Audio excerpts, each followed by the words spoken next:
Hi ಸ್ನೇಹಿತರೆ, ಎಲ್ಲರಿಗೂ ನಮಸ್ಕಾರ. ನೋಡಿ, ಗೃಹಲಕ್ಷ್ಮಿ ಯೋಜನೆಯ 11ನೇ ಕಂತಿನ ಹಣ ಬಿಡುಗಡೆ ಮಾಡಲು ಸರ್ಕಾರದಿಂದ ಕೆಲವೊಂದು ರೂಲ್ಸ್ಗಳು ಜಾರಿಯಾಗಿದೆ.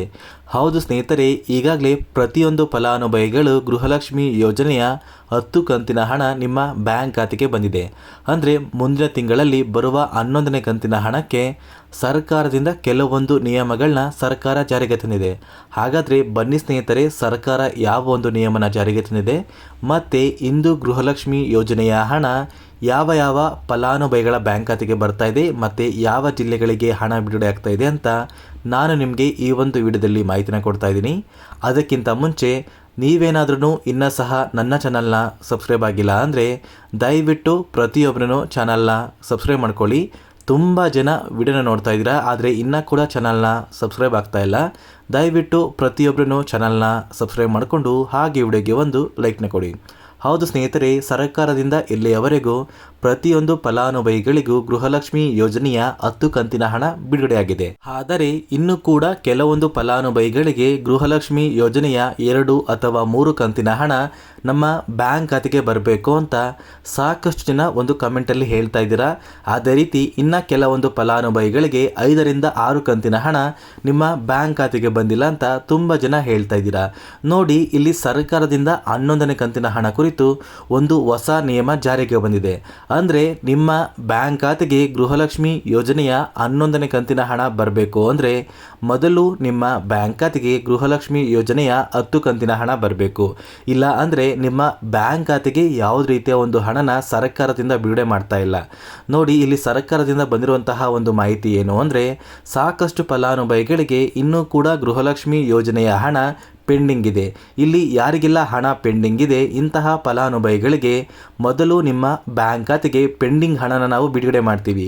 ಈಗಾಗಲೇ ಸರ್ಕಾರದಿಂದ ಪೆಂಡಿಂಗ್ ಹಣ ನಿಮ್ಮ ಬ್ಯಾಂಕ್ ಖಾತೆಗೆ ಬಂದಿದ್ದು ಆ ಒಂದು ಹಣ ಕೆಲವೊಂದು ದಾಖಲಾತಿಗಳ ಸಮಸ್ಯೆಯಿಂದ ನಿಮ್ಮ ಬ್ಯಾಂಕ್ ಖಾತೆಗೆ ಜಮಾ ಆಗ್ತಾ ಇಲ್ಲ ಅಷ್ಟೇ. ಆದಷ್ಟು ಬೇಗ ಆ ಒಂದು ಹಣ ನಿಮ್ಮ ಬ್ಯಾಂಕ್ ಖಾತೆಗೆ ತಲುಪಿದ್ರೆ ನಿಮ್ಮ ಬ್ಯಾಂಕ್ ಖಾತೆಗೆ ಸರ್ಕಾರದಿಂದ ಬರುವ 11ನೇ ಕಂತಿನ ಹಣ ಕೂಡ ಬರುತ್ತೆ. ಇಲ್ಲಿ ಸರ್ಕಾರ ಯಾರಿಗೆಲ್ಲ ಹಣನ ಬಿಡುಗಡೆ ಮಾಡ್ತಾರೆ ಅಂದರೆ ಯಾವ ಫಲಾನುಭವಿಗಳಿಗೆ 10 ಕಂತಿನ ಹಣ ಬಂದಿದೆ ಇಂತಹ ಫಲಾನುಭವಿಗಳಿಗೆ ಮಾತ್ರ ಸರ್ಕಾರದಿಂದ ಗೃಹಲಕ್ಷ್ಮಿ ಯೋಜನೆಯ 11ನೇ ಕಂತಿನ ಹಣ ಬಿಡುಗಡೆಯಾಗೋದು.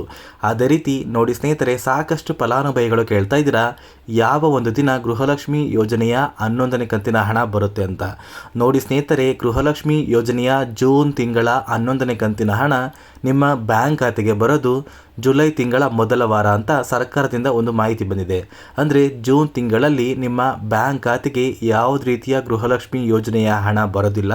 ಆ ಒಂದು ಜೂನ್ ತಿಂಗಳ 11ನೇ ಕಂತಿನ ಹಣ ನಿಮ್ಮ ಬ್ಯಾಂಕ್ ಖಾತೆಗೆ ಜುಲೈ ತಿಂಗಳ ಮೊದಲ ವಾರ ಬಿಡುಗಡೆಯಾಗುತ್ತೆ.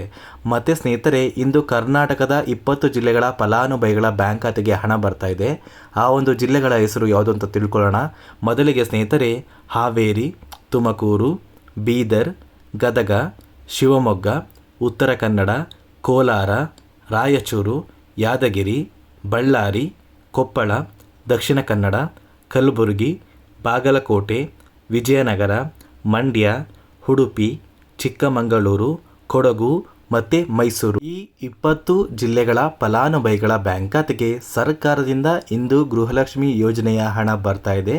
ಮತ್ತು ಸ್ನೇಹಿತರೆ, ಇದಿಷ್ಟು ಗೃಹಲಕ್ಷ್ಮಿ ಯೋಜನೆಗೆ ಸಂಬಂಧಪಟ್ಟ ಹೊಸ ಮಾಹಿತಿಯಾಗಿರುತ್ತೆ. ನಾನು ನಿಮಗೆ ಕೊಟ್ಟಿರುವಂತಹ ಮಾಹಿತಿ ನಿಮಗೇನಾದ್ರೂ ಇಷ್ಟ ಆಗಿದರೆ ದಯವಿಟ್ಟು ಪ್ರತಿಯೊಬ್ಬರೂ ನನ್ನ ಚಾನಲ್ನ ಸಬ್ಸ್ಕ್ರೈಬ್ ಮಾಡ್ಕೊಳ್ಳಿ, ಹಾಗೆ ವಿಡಿಯೋಗೆ ಒಂದು ಲೈಕ್ನ ಕೊಡಿ.